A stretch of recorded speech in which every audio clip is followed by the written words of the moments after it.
Hello, hello. Good morning. Happy Wednesday. It's Hump Day, August 27th, 2025. I am Manila Chan. That over there is Ted Rall. You are tuned into the Ted Manila Information Show, TMI show for short, because obviously we just bring you way too much information.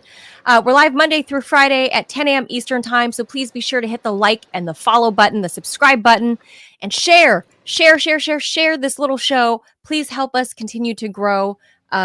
Just those little free acts actually go a really long way to help this little channel. And we appreciate all of our regulars chatting in the YouTube room as well as the Rumble room. Very active in the Rumble room. Ted, they're starting to finally like pick up the pace in the YouTube chat. I noticed they're finally starting to. I knew they would. I have faith. I believe in diversity, equity, and inclusion, and so that means that I have equal love for the Rumblers and the YouTubers. I have. Yeah, I know you don't believe in that. I do not. I think the YouTubers are starting to come around to where it's not just the trolls anymore. I think at first it was just the trolls. But I certainly think by leaps and bounds, the Rumble community is actually a community where there's regulars in there and they know each other and they chit chat. Sometimes it's about the show or music and they chime in and it's an actual community. YouTube hasn't gotten there yet, but I think it will get there. It will. Yeah. I think it will get moving there. Moving in the right direction for sure. Yeah. The So whole show on today's is moving show, in the right direction. Yeah. So on today's show, I know it's one of the actual stories we're going to do, Ted, but I'm just going to say it off the top. The TMI show successfully saved Cracker Barrel and Uncle Herschel. True. We did it. It was us. You're welcome, America. You're welcome. You can have your country fried steak and eggs for breakfast again. Mm-hmm. Uncle Herschel has not been evicted from his nursing home chair. We'll give you all the details. We don't really know. How did he become Uncle Herschel? I don't know. That's just what they called him. Like the Cracker Barrel people did. Yeah, it's all lore. I mean, he's not a real dude. Maybe he is. How do you know? No, because I read all about his origin story. Really? So he's really not he's nobody's uncle? It's all just, basically it's just like, I mean, look, nothing wrong with it. It was just like graphic artist depiction of sort of a archetypical older gentleman hanging out in front of the general store, right? I mean, I've seen tons of photos. Sherwood Anderson, the author of Winesburg, Ohio, and one of my favorite authors, he did this book during the Depression as a WPA project called, I think it's called Hometown. And he traveled the country during the Great Depression, catching, photographing and documenting the last of the old main streets before they sort of ultimately, died, which basically car culture killed them off. And there's lots of photos in that book, which I have, of like that kind of scene, like where it was like older gentlemen, always older, hanging out in front of the general store. In front of the general store, shooting the shit and just chit-chatting. It's very evocative of that. In fact, I'd be surprised if the artist didn't see some of those photos. Well, Ted, I've been to many a bodega in Brooklyn and New York City. There's always dudes out front there too. I don't know what we'd call them, drug but dealers? There's always the dudes. It's always the dudes. Yeah. Just saying. I mean, I had those dudes back home in front of 7-Eleven or the Circle K. Mm-hmm. There's no homage to those guys. Well, there will be. I mean, that's the thing, that like everything that is gross will eventually become nostalgic in the future. I get photos. I subscribe to some Facebook groups of this old New York. And just this morning, recently, there's been like photos of awesome grossness, like really disgusting, foul streets with like gross crap in the streets. And you're just like, like New York was New York back then. And you're like, but it smelled horrible. It's like dead fish all over the place, hot, pissy, shitty, vomity. Yeah, but that was New York. Well, any big city, yeah. New York was particularly foul. That's the nostalgia, Ted, that Cracker Barrel brings for a lot of people from the South. But Mm-hmm. Ted and I are Yanks, so what do we know about Cracker Barrel? But we saved it. You're welcome. Nothing. TMI did it. We did it. Also on the show, obviously, we're going to talk about the horrible news out of Gaza that that Bibi decided to drop bombs on more journalists. Ted. Yeah, about 40 of them. But they're Hamas. Well, and doctors.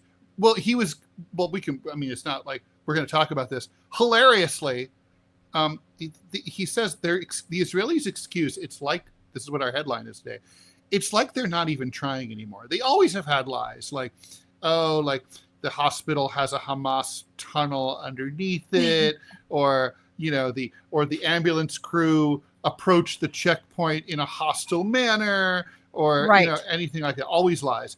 But at least, I mean, I used to admire the Israelis for always keeping up a good lie game. Because, it's like, like the Japanese. Like coming up with a good excuse. Well, like every culture has its thing, right? Like the French make the best food and the best wine. The Japanese have the best packaging. That's true. The Americans are best at killing people and cultural hegemony. And the Israelis are the best liars. And so, I mean, it's kind of like, it's sad to see a country that was once famous for its product falling down on the job. So they claimed that they killed 40 people because they were upset about a camera. They said there was it was a Hamas camera. A Hamas camera, a terror camera. Ted, I was going to say, I think you're confusing a Hamas controlled camera by an actual Hamas camera. Correct. And so the point is, I was like, so no one in the IDF has a screwdriver? They couldn't just walk up there and just take it away? I mean, they occupy all of Gaza. Gotta bomb it. So we'll talk about that. We'll get into the details there. Then something happening in Denmark, and foreign ministers from the U.S. Something's rotten in Denmark. Well, or more accurately, a Danish possession. Because Greenland. I don't know. Ted, I thought no, that's right. Greenland. Ted, I went to Iceland. I always forget the lens.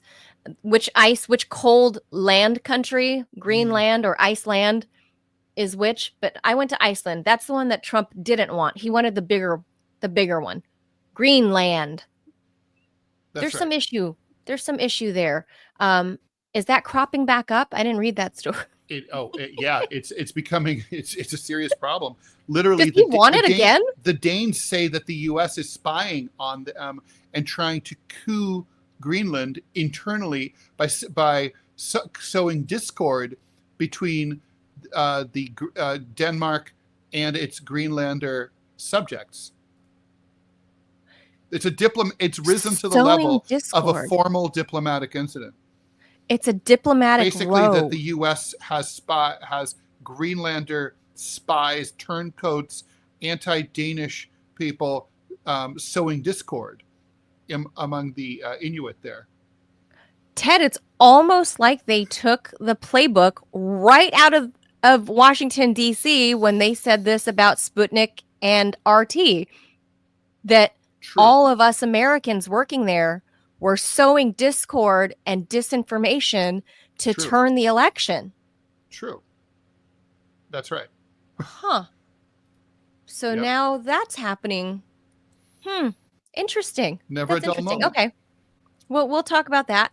Maybe I'll just make a quick mention of the details of old Uncle Herschel. Because I noticed in this article, they didn't mention how much money was dropped on this. So we'll tell you about Uncle Herschel at Cracker Barrel, why he's coming back, and that'll be his forever home. And then real quick, we'll talk about your diet. And Ted, it always seems to go back to this. No, yeah. Mm-hmm. Your people's diets and what you should eat. It always comes back to this. Yet another new study about the Mediterranean diet. Mm-hmm. Which, Ted, I mean, there's always studies on this. And I feel like if we did a study of studies, the average would show that the Mediterranean diet is by far the most beneficial for pretty much any ailment, for any age-related issue. It seems the Mediterranean diet's the way to go. Pretty much, yeah. Although it's kind of boring. So it's kind of like, yes, you it live is longer, not but boring. maybe it just seems like you live longer because it's not that interesting. No, we'll get into that. I just made a big giant Greek like when salad you're like in line from at the scratch post this office, weekend. That seems to take a long time. It's like that. Yeah, no, the Greek diet. Are you kidding? Like Greek diet in particular, Greek food is amazing. One of my favorites. All right, let's get into it. Let's hit the jaws.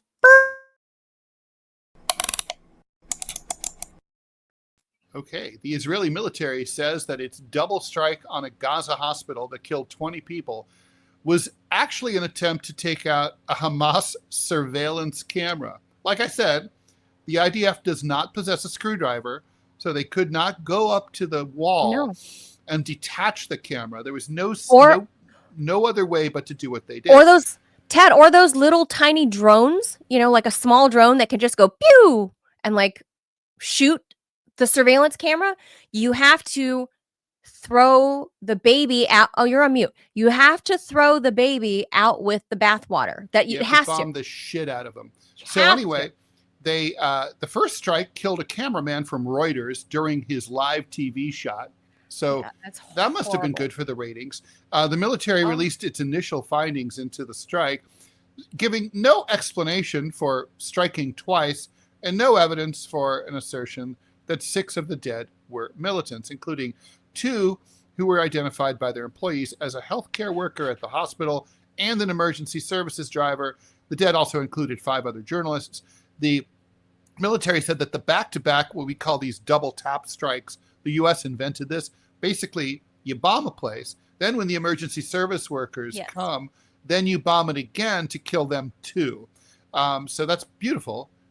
Anyway, very moral. It's a beautiful strategy. It's gorgeous. Very effective. So these back-to-back strikes on southern Gaza's largest hospital were ordered because soldiers supposedly believed that militants were using the evil terror camera to look at Israeli forces. But the problem is like an OnlyFans? Did they make like an OnlyFans, like IDF OnlyFans? All the witnesses, some of those IDF soldiers are hot. However, all the witnesses at the actual hospital said that this was, what's the word? Untrue. A senior Hamas official denied that Hamas is operating any camera at the hospital. If this claim was true, there are many means to neutralize this camera without targeting a healthcare facility with a tank shell. Basim Naim, a member of Hamas's political bureau, told the AP, it's bad when Hamas is the reasonable party here, and they are. An initial strike hit a top floor of one of the hospital's buildings.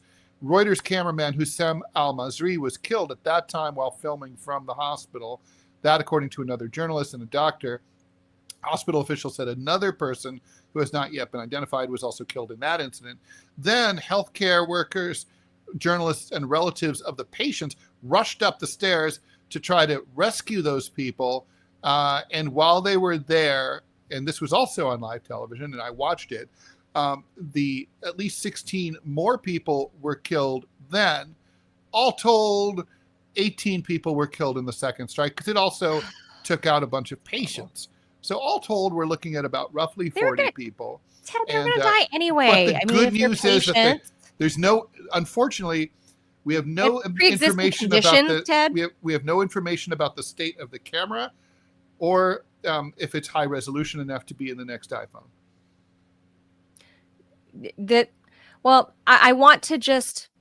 I just want to use BB's own logic here about these other randos of the inside the hospital that also died. Now, it wasn't necessarily. They were obviously camera it wasn't the rocket enablers. They were camera photography enablers. No, not even that. So these are the patients that died. And if we apply the same logic that BB used last week when he was on his media tour to say that, the children that you're seeing that are starving to death, they had pre-existing conditions. They had like Down syndrome and they had birth defects already. They're not starving to death. Like, no, they're starving to death and dying first because they were born with birth defects. So they're more vulnerable to death. So in this instance, Ted, it wasn't the rockets that killed them. It wasn't the bomb that fell out of the sky that killed the patients in the hospital. They had pre-existing conditions. They were obviously, Ted, they were in the hospital and they were just dying already. Like the bomb had nothing to do with it. Do you think this was just basically the insurance company decided to kick them off the... Could be. Mm-hmm. Maybe they're covered by United Health over there. Yeah, right. Good point. Like United Gaza. And they were like, this is just a more painless way of going instead of letting Bibi starve you to death, even though, you're in the hospital. You're welcome. So we're just going to kaboom everything. Mm-hmm. And it's merciful. Maybe that's what Bibi thinks of himself. I really don't know anymore at this point, Ted, because I just can't fathom. I can't fathom how someone sleeps at night, right? Someone like Bibi. I can't fathom what goes through his mind. And at this point, I have to entertain the idea that he thinks he's being merciful. Like, what else can it be? Oh, it could be any number of things. They're just cruel. They're cruel people. That's all. And unfortunately, I do have to throw the Israeli people in there with it. Until they stop protesting just for the hostages. Right, they just protest. They're blocking traffic, Ted. Yeah, just for the hostages. Hold up. They're blocking I-95. Just because they have, NDS, Netanyahu derangement syndrome. Until they start protesting their country's genocide, I'm going to blame the country itself, too. And we haven't seen much of that. Now, there's been a few individuals, for example, who have gone to jail rather than be drafted into the IDF. Good for them. Those are moral Israeli people. But sadly, the number there's no movement. There's no mass movement in Israel that actually cares about the Palestinian people. And that's deplorable. No, I don't. I'm out of things to say about these stories because it's like every time I think it can't get worse. Oh, let me just tell you something. He finds a way to up it. Manila, you used to work with Russians. You know Russians. What any Russian will tell you is that the problem with Americans is we think things can never get worse. Russians know everything can always get worse. I remember my grandfather, he told me a story from his period at Buchenwald, and he said that they had this sadistic guard who used to, kill people randomly. He was an SS guy. He was evil. And they heard that he had been transferred to the Eastern Front. And all the prisoners were really upset and worried. They were like, okay, we know, the thing is, Hans is a sadist and we're scared of him, but we know Hans, we know exactly how to work it. We know how to read his moods. We know how to butter him up. What if they send someone worse? And that's the proper mentality. You never know. Things could suck hard and still get worse. Americans are perennial optimists. Always a mistake. That's true. I should be more fatalistic and just be like, we're gonna die. By the way, speaking of dying, there's breaking news. Active shooter gunning down at least 2 people already in Minneapolis at a Catholic school. That's breaking news right now. So I want to caution you that there's been a spate of fake news reports about active shooters at colleges and universities in the United States. True. It started at Villanova. So I think we should, sort of maybe just take a beat to consider that this may or may not be true. Now, it says that their police and FBI are already on scene. 2 people are confirmed dead. Again, we had similar reports from Villanova, so we'll see. From Villanova itself saying that, and this is RT saying it. I believe RT. Ironically, RT is a lot more reliable than I actually believe RT. Yeah, in Minneapolis. I actually do too. So okay. So we'll see. It's a Catholic school, a kids' school. Okay, well, let's hope that's not true. Let's hope it's just a prank. Well, horrible. All right, it's been a thing. Going. Do you want to read the next one? Sure, let's do it. So Denmark's foreign minister, and we're going to leave out names because they're hard names. Manila. Really difficult. What? There's some hard names to pronounce. But you're indirectly, distantly related to the Inuit, so therefore. So we're just going to go with Denmark's foreign minister. You know the Inuit are Asians. You know that. Yes.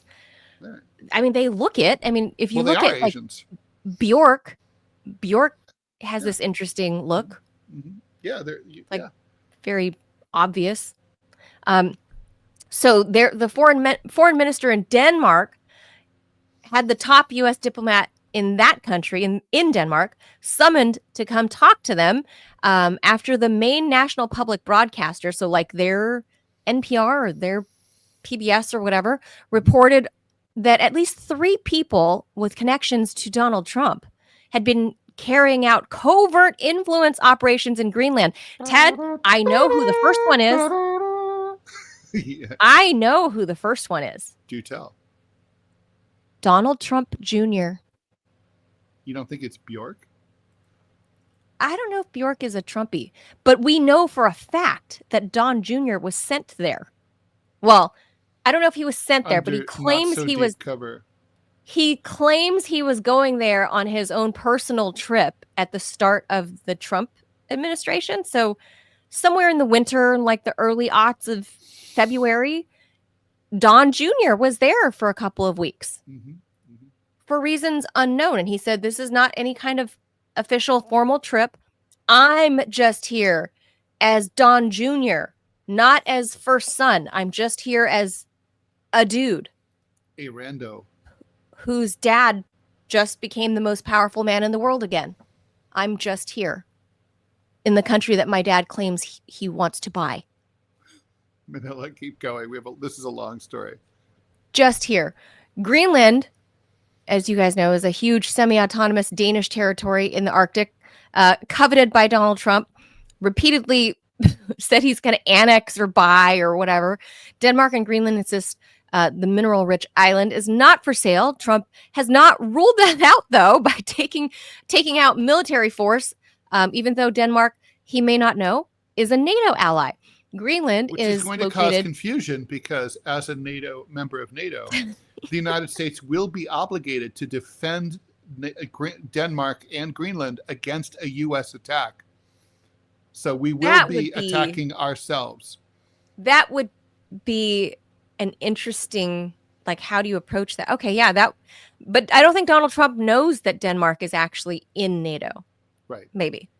Okay, so on Wednesday, the public broadcaster called DR reported that government and security sources, which it didn't name, as well as unidentified sources, which that means they don't know. When they say unidentified sources, it means they don't actually know, believe that at least 3 Americans with connections to Trump have been carrying out covert influence operations on that territory. It said the story was based on information from a total of 8 sources who believe the goal is to weaken relations with Denmark from the Greenlandic Society. DR said, what an assignment. It had been James, like the name is Bond, James Bond. Like, where are you going? Greenland.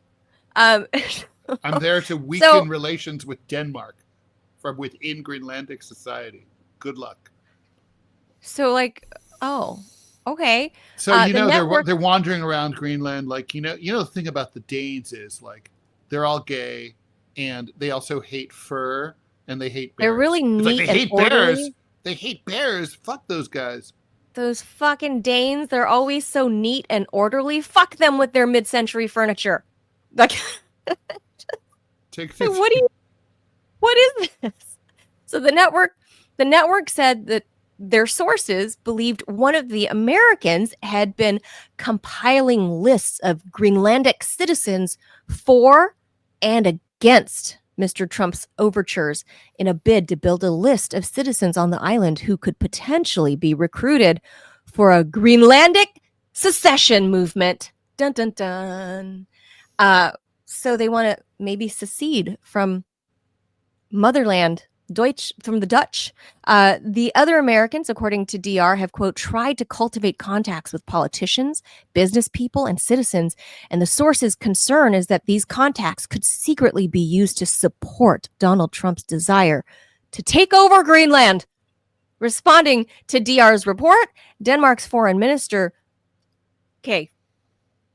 Lars Løkke Rasmussen, said in a statement, easy for you to say, sent to French news agency AFP, that the ministry was, quote, aware that foreign actors continue to show an interest in Greenland and its position in the Kingdom of Denmark.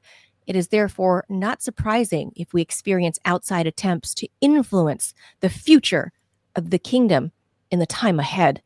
Quote, any attempt to interfere in the internal affairs of the kingdom will, of course, be unacceptable.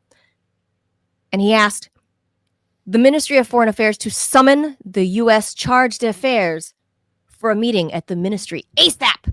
Ted, this is like a total spy story.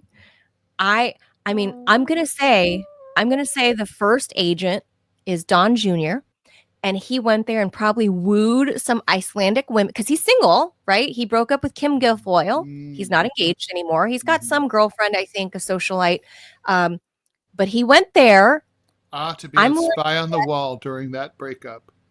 Willing to bet Don Jr. went there and was like talking to some hot Icelandic chicks and was like, I love clubbing baby seals. Greenlander. Do you like Greenlander chicks? Sorry. Greenlander chicks. See, I told you, interchangeable in my mind. Greenland is so much bigger than Iceland. But Don Jr. was probably there talking about how he fancies hunting and clubbing baby seals. Cod. You know, he's like fishing. Hey, cutie, would you like to see the length of my cod?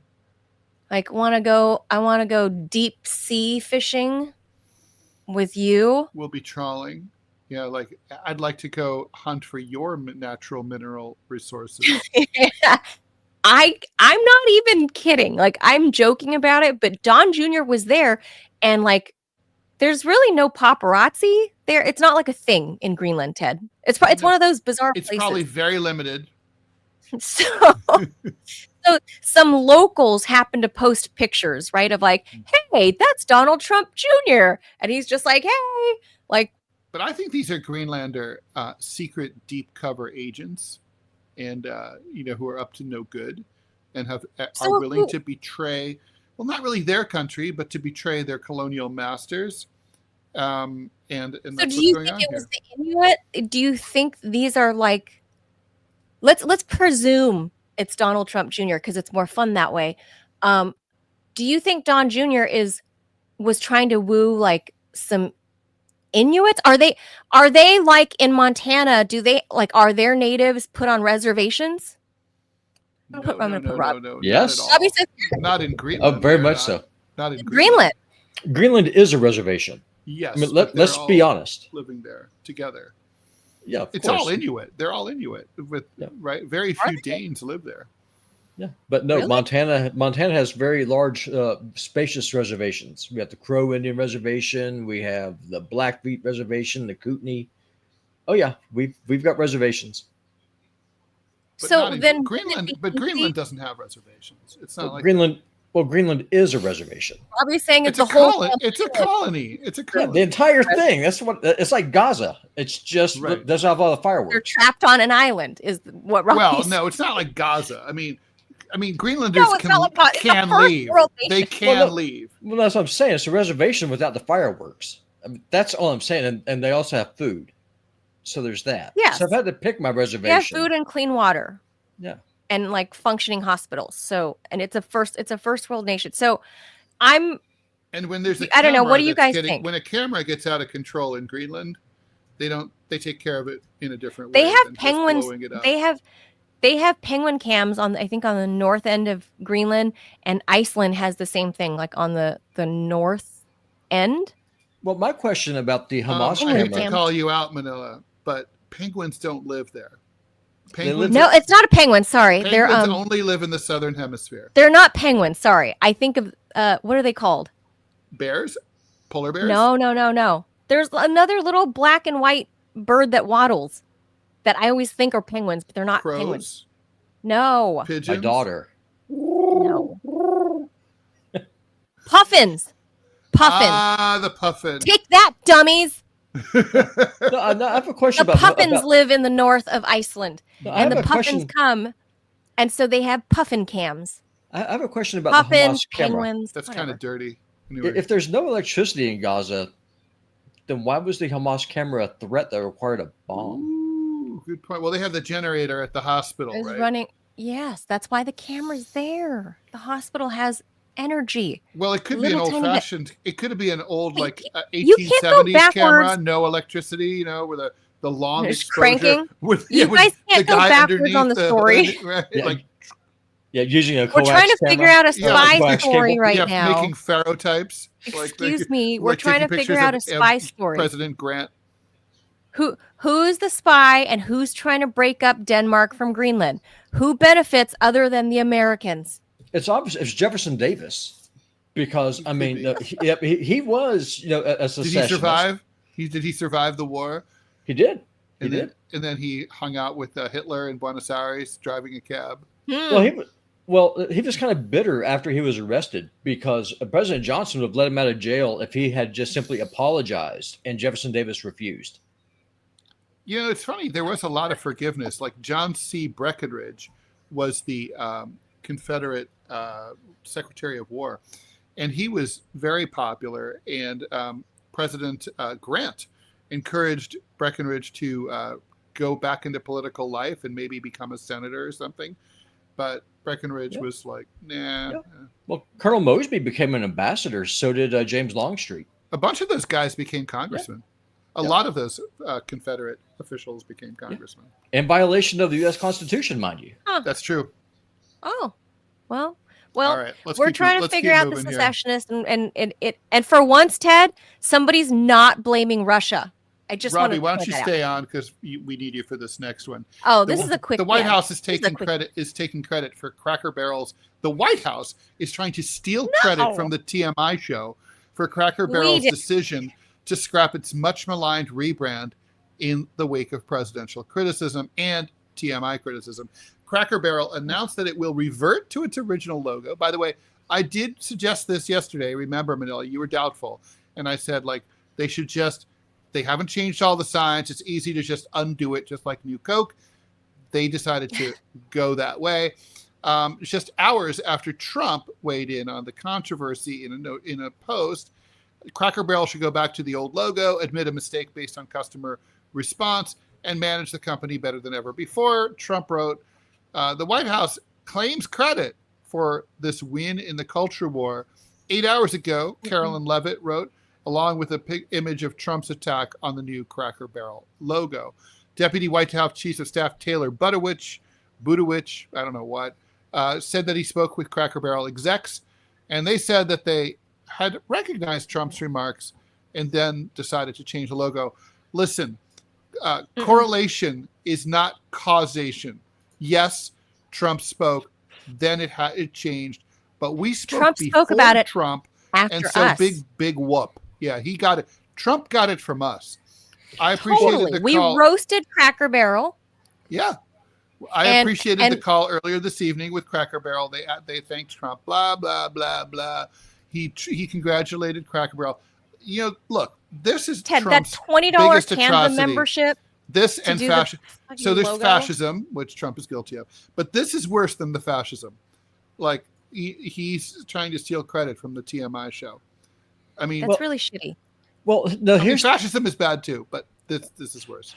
But I mean, Cracker Barrel, I mean, they could fix this with just one little tweet. They could say, Mr. President, we hear what you're saying. We will agree to keep Uncle Herschel if you agree to release the Epstein files.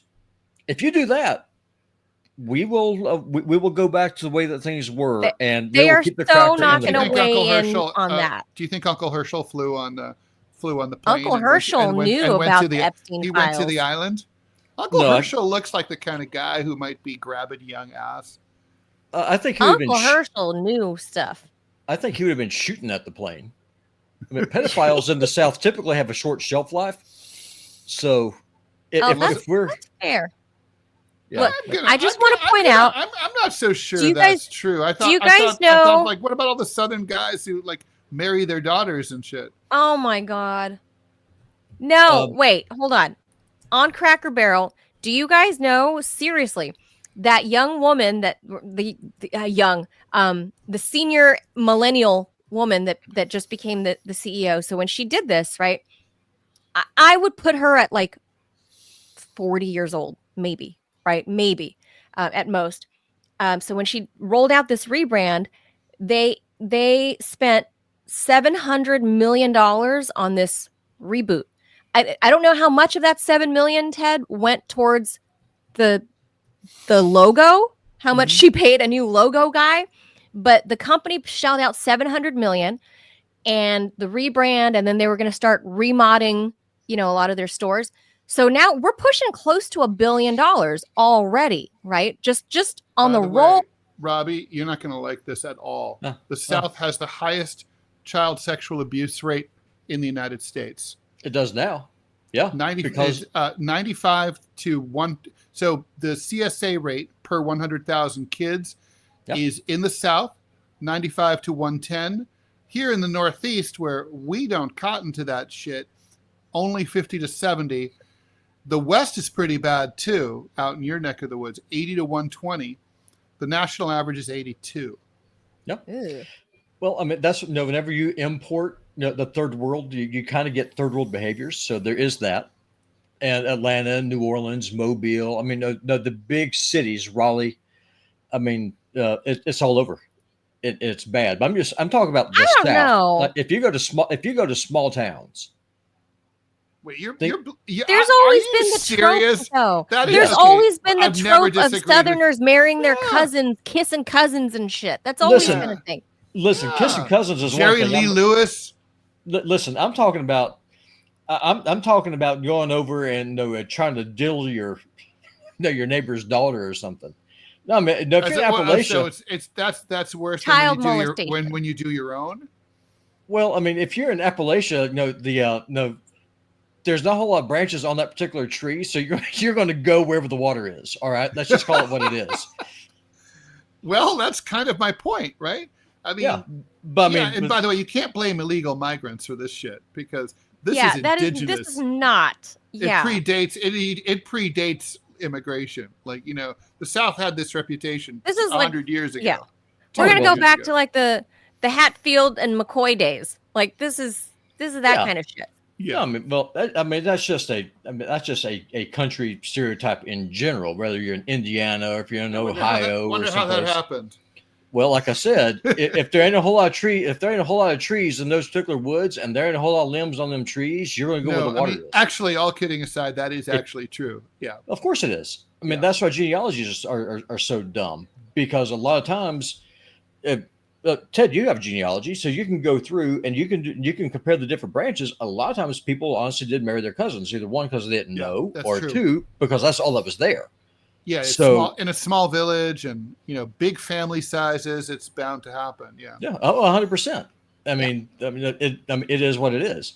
But one thing though, I will say, I would rather have a good old boy who doesn't go around. Careful.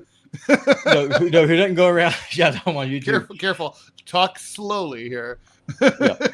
Like Obama. Choose your words very carefully. Very, very true.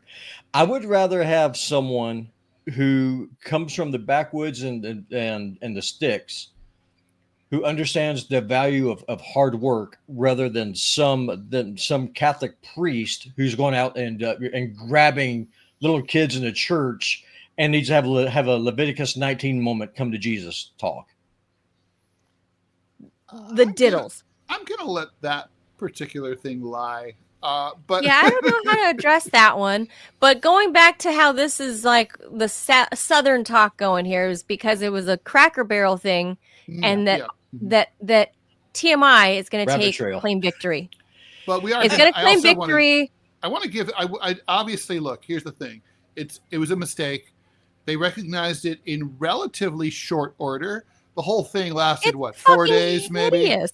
maybe 4 days. Yeah, but they lost almost 200 million in stocks, and then they spent 700 million to make the rollout change, like the change in the rollout. So basically $1 billion they put towards this that they lost. We don't know if in less than a week. We don't know if this is just the logo going back or the they were talking, as we talked about yesterday, changing the remodels. Yeah, I bet they're not going to do that. I don't know. It's just one thing I'm just going to say. That's a lot of work. One thing I'm just going to say, and then I'll go away because I know we're going over. It's just Republicans, they're so precious. And what I mean by that is that they're calling this some great win. Like, we did it. We cracked the cracker. We saved Cracker Barrel. Right. Great. But no, the Epstein list is still out there.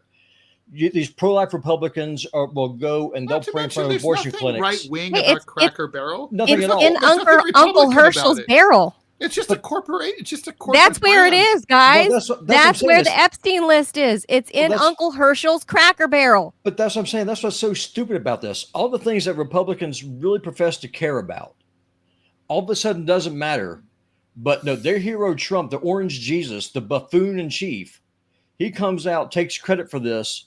Well, everything he's doing, where if Biden had been doing what he's doing, they would be out there with pitchforks and torches. They'd be roasting him for sure. True. All right, it'd be roasting. Now it's just they're just so pathetic. All right, roasting for sure. All right, Manila, you want to do this one, or do you want me to do it? No, you do this one. All right. New research suggests that following a Mediterranean diet might help to offset your genetic risk for developing Alzheimer's. New study in Nature Medicine and led by investigators from Mass General Brigham, Harvard T.H. Chan School of Public Health, and the Broad Institute of MIT and Harvard finds that people at the highest genetic risk for Alzheimer's who followed a Mediterranean diet, veggies, fruits, nuts, whole grains, and low in red and processed meats show slower cognitive decline as well as a greater reduction in dementia risk at all than those at lower risk. One reason we wanted to study the Mediterranean diet is because it's the only dietary pattern that's been causally linked to cognitive benefits in a randomized trial. That, according to study author Shuji Liu, a research fellow at the Department of Medicine at Brigham and Women's Hospital and a postdoc fellow at the Harvard School and Broad. We wanted to see whether this benefit might be different in people with varying genetic backgrounds and to examine the role of blood metabolites, the small molecules that reflect how the body processes food and carries out normal functioning.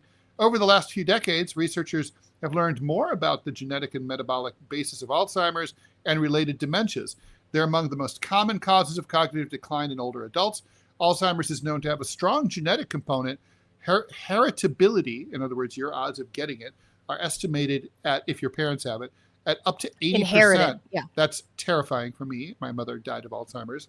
One gene in particular, a polypoprotein E, otherwise known as APOE, has emerged as the strongest genetic risk factor for sporadic Alzheimer's. The more common type develops later in life and is not directly inherited in a predictable way. People who carry a copy of the APOE4 variant have a 3 to 4 times higher risk of developing Alzheimer's. People with 2 copies of the variant have a 12-fold higher risk. To explore how the diet might reduce dementia risk and influence your blood metabolites linked to cognitive health, the team looked at data from 4,200 women in the Nurses' Health Study following participants from 1989 to 2023, average age at 57 when they started. To validate, they analyzed similar data from 1,490 dudes in the health professionals follow-up study from 1993 to 2023. They looked at long-term dietary patterns, looking at food frequency questionnaires, and examined participants' blood samples. Genetic data were used to assess each participant's inherited risk. They were then followed over time. A subset of women underwent regular telephone-based cognitive testing. Hey, are you a tard? Nope, I'm not. They found that the people still here. Following a more Mediterranean diet had a lower risk of developing dementia and had slower cognitive decline when they did develop it. The protective effect of the diet was strongest in the high-risk group with the 2 copies of the gene variant, suggesting that diet might help offset risk. These findings suggest that dietary strategies, including the Mediterranean diet specifically, could help to reduce the risk of cognitive decline and stave off dementia by broadly influencing key metabolic pathways, Liu says. This recommendation applies broadly, but it may be even more important for individuals at high risk. So, can I go take this APO4 test? Yeah, I'm sure you could. Yeah. Well, I'm sure United Health or whoever they'll cover it for sure. Well, they'll definitely cover it. They cover everything that you need without question. So that's the best thing about it. Oh, for sure. So just on that note, Ted, so all these tests are being performed, right? And like all these tests are available out there, like through the miracle of science, in America, let's say in the Western world, in Asia, all this scientific capability is out there to better the quality of human life, to better individual performance, to better all of these things. But then when it comes to the practical deployment of those tests, we don't have access to them unless you're a billionaire like Bill Gates, because your insurance is very not likely to pay for preventative screening stuff for you. Because even though it sounds counterintuitive, our insurances would prefer you be sick. Believe it or not, they don't want you to be healthy. Insurance actually, there's like a weird cyclical thing with how it's too complex for me to even like break down in any reasonable amount of time. But how they get paid with like Medicare and with Big Pharma, and they're all intertwined in this sick three-way like love triangle, that it's more beneficial to let's say United or Blue Cross Blue Shield, whoever, Aetna, whatever. It's more beneficial for you to remain ill and be on like palliative care for the next 30 years as your dementia grows and grows and grows or whatever, than to find out ahead of time when you're middle aged, right? When you're like in your 40s or 50s, to take that test, cough up the $10,000, right, for someone to take that test because they're at high risk. Rather than do that, they actually make money when you are sick and now you're in dementia care at a dementia care home, and you got hundreds of pills to take. They actually prefer that. Like that is how America works. Aren't we lovely, Ted? Coming up with all of this scientific breakthroughs, and then we can't use them because none of us can afford to pay for those tests. Right. True. But let's talk about that diet, which is really the main point of the story, right? Yes. I just want, like, that was just, Manila, but they're not going to push that diet either. Did I mute you? No? No. Are you just not hearing me again? No. The diet is delicious. I don't know what is wrong with anybody like to call the Mediterranean. So when they say Mediterranean, we're looking at parts of Greece, we're looking at parts of Italy, we're parts of like Lebanon and Cyprus. We're talking about fish and couscous and that kind of Amazing! Are you kidding? I wouldn't say that. It's a little boring. Lebanese. But oh my God. Whatever. Lebanese food can be really great, but Lebanese I think food is amazing. Lebanon has the best Mediterranean food. Greece has really great fresh food. Greece it's really is good. yummy. It's very good. Food. But if you eat that every day, it's not exciting. It's not bad by any means, but it's not, it's not thrilling. What's Turkey, thrilling Israel. food? Oh my God. Indian food is thrilling. Western Chinese, like Xinjianese can be really thrilling. Italian food can be because thrilling. it's spicy. Is that Great what you're sushi. saying? Like, yeah, for example, yeah. I mean, because there's like hundreds of herbs and spices. Yeah. I didn't put French food in there because it's not really. It's not healthy for you. It's delicious. It's beautiful. All the ingredients though are so fresh that it's okay. In France. Well, in France, that's Not the here. caveat. Not here. That's the caveat. And in fact, my local mechanic that I go to, he's a Greek guy, like born and raised in Greece, immigrant here, has, he's a mechanic.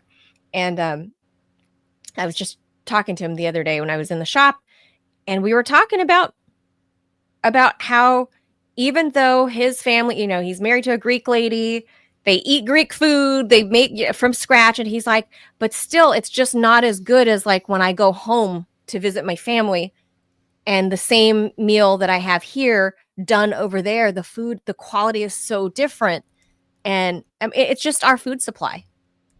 It's our food supply. That's for sure. No, so I mean, I think honestly, probably the best thing that Americans could do. I mean, I don't know what fucking RFK is doing. Is he like Pete Buttigieg? He's just fucking sleeping through his entire. Is he hiding now?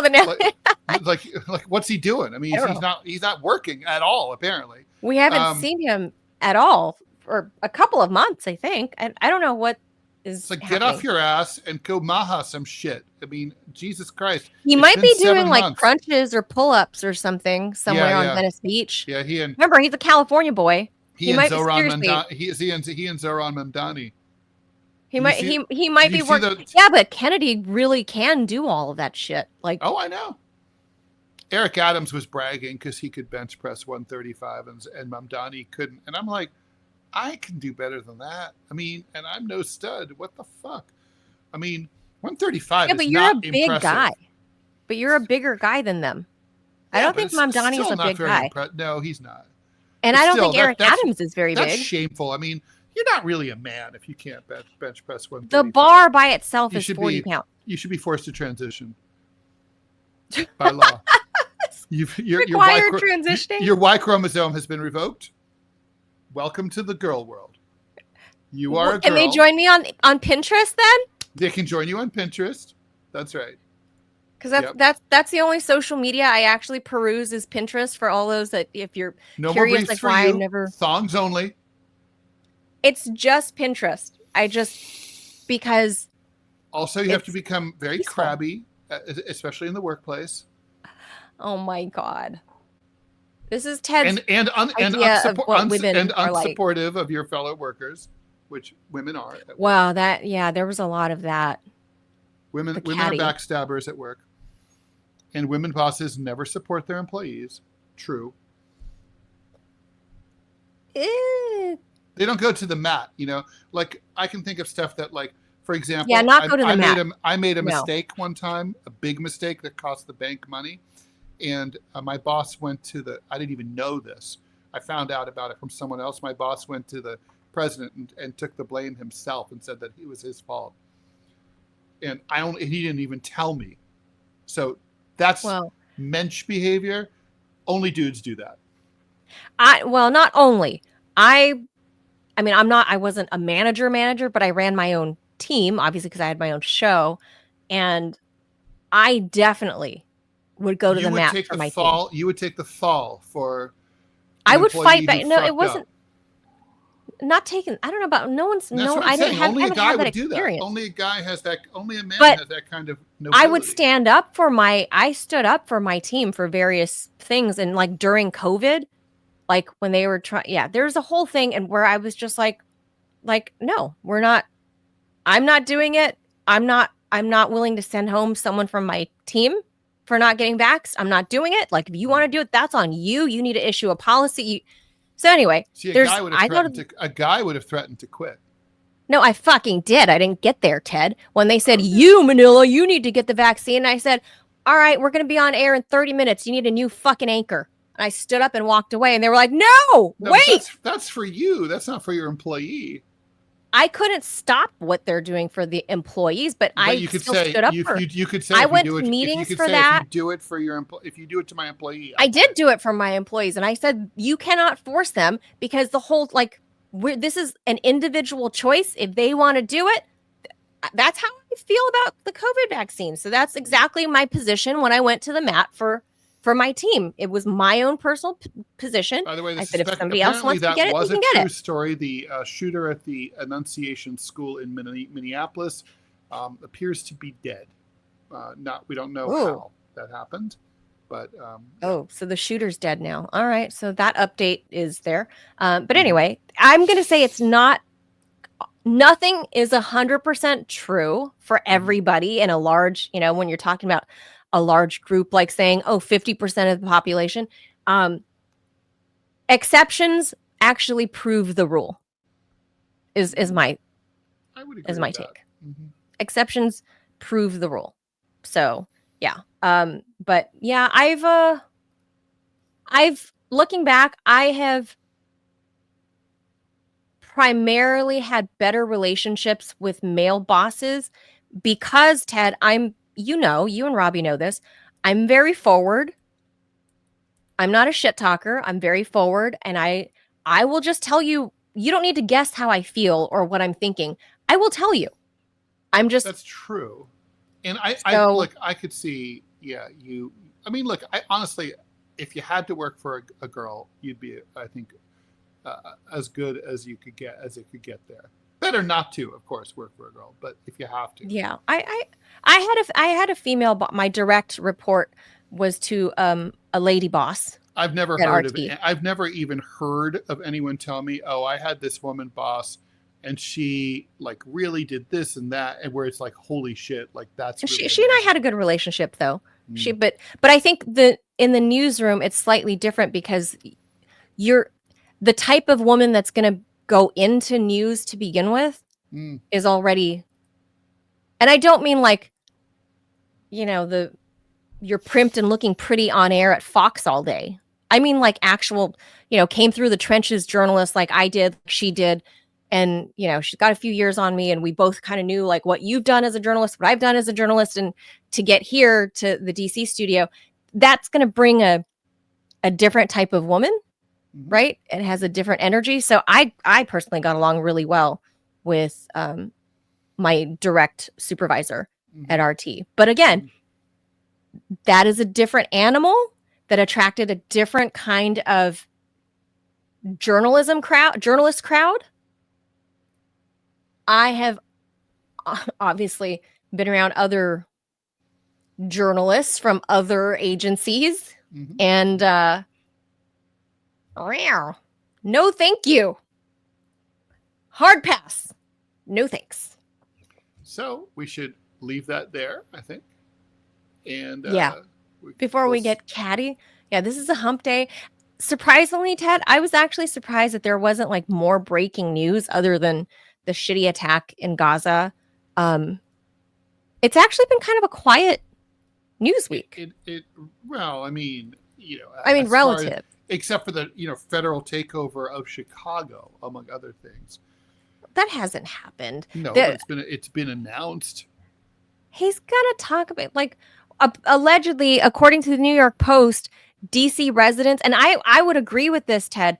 DC residents are secretly happy that crime is down in DC, and I bet you that's true.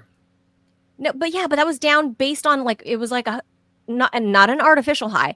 It was like a temporary super high during like COVID. So there are people, obviously, because DC is ardently blue. Publicly, they will never, ever, ever say anything that aligns with anything Donald Trump is saying. Never, ever. They'll never give him those kudos. They'll never give him that credit. But according to the New York Post, and I saw it this morning, that allegedly, when polled anonymously, people are saying, yeah, I kind of feel better that there are some natty guards here. So, and as it turns out, Ted, people like living in safety. Shocking. Super weird. Yeah, weird. Strange. Super weird. But anyway, we'll see. So I don't know. Robbie asked question, isn't it true the guardsmen are not in East Washington or in Navy Yard? It is true.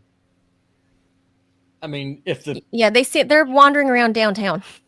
Well, that's not where the crime problem is, right? I mean, I've never been there, right? But I don't have to read a map. It looks like downtown is where the dude threw the sandwich at ICE. Okay, so what? I mean, the point I'm trying to make That's is a crime. That's a federal crime. I just want to point out. 10 years in prison. Yeah, who cares? But the point I'm trying to make is like if he's trying to.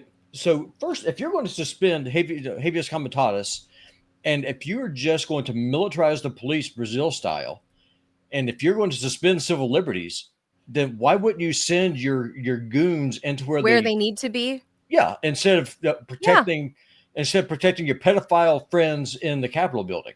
Because it's all for show. That's the whole point, is like a flex. It's a flex on DC for whatever reason. I think it's meant for the cameras.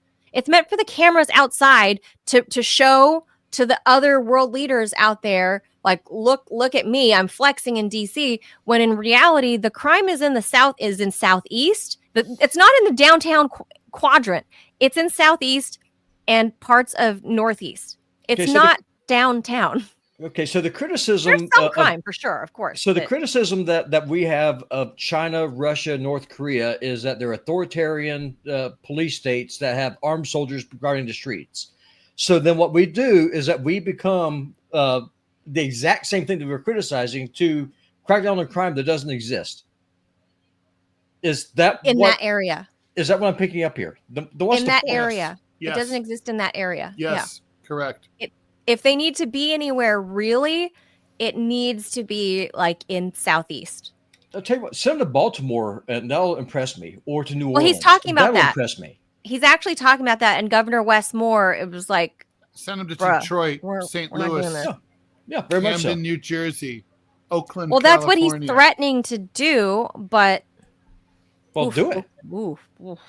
Well, he's not going to do that. Of course not. And the governor's aren't going to allow crime. He doesn't care about crime at all. This was all for show. Like I said, this is a dog and pony show, just to flex and say, I brought in the natty guard and they're walking around. If you really cared about crime, you would like give the federal government could transfer funds to the states and municipalities to hire and train more police officers.